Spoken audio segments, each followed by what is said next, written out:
Graham Nash here with manager Mitch Karraker post-game.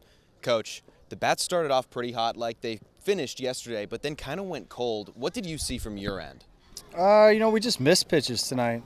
We didn't really chase. They threw some really good pitches at us, and we just weren't able to connect tonight.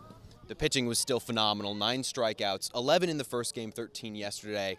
What more could you ask for from that pitching staff? Yeah, they're doing a great job. Blanco getting out of the bases loaded in the second, then only giving up 1 in the fourth, I thought was huge. We had all the momentum, and then hit a little bit of a speed bump in the fourth, and that's just baseball sometimes. And so if they can keep throwing the way they're throwing, I like our chances. Our offense will get going here soon.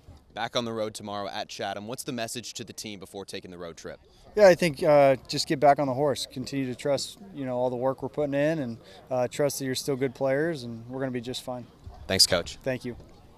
Well, it's the third edition of Hawk Talk here in 2025. The Harbor Hawks suffer their first loss of the 2025 slate, a 3-2 decision against Brewster here at McKeon Park. Giovanni Culotta here with Graham Nash, fieldside at McKeon Park after the Harbor Hawks drop 3-2 to Brewster.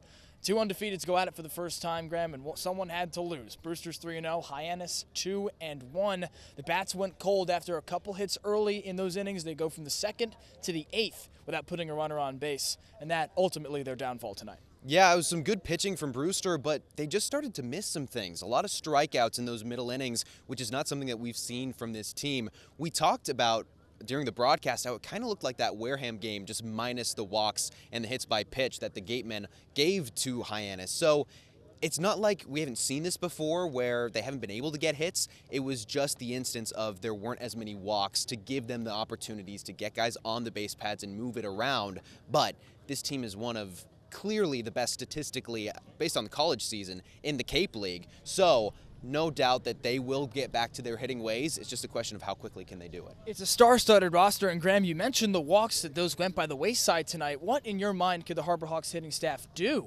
to start garnering those walks again? It's tough because they did a good job of not swinging at balls. They didn't really expand the zone too much.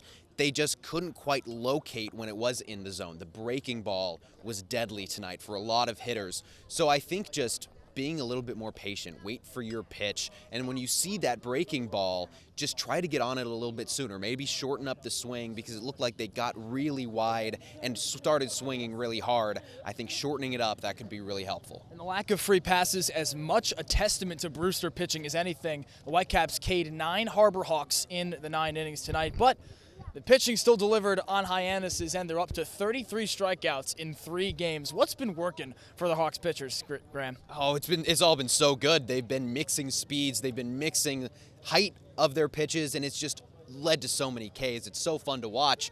But also, they've done such a good job of getting those strikeouts when they really need them. I mean, they've been so many situations where there's been a runner in scoring position, bases were fully loaded like 3 or 4 times tonight in the 2nd inning, and they got out of it. So they do such a good job in those moments where they need to get a strikeout, and that is going to pay dividends going forward. Hyannis drops its first game of 2025, but the Hawks are back in action at Veterans Field tomorrow for a date with the Chatham Anglers. It all starts at 6 o'clock on the Harbor Hawk Baseball Network. We'll see you then.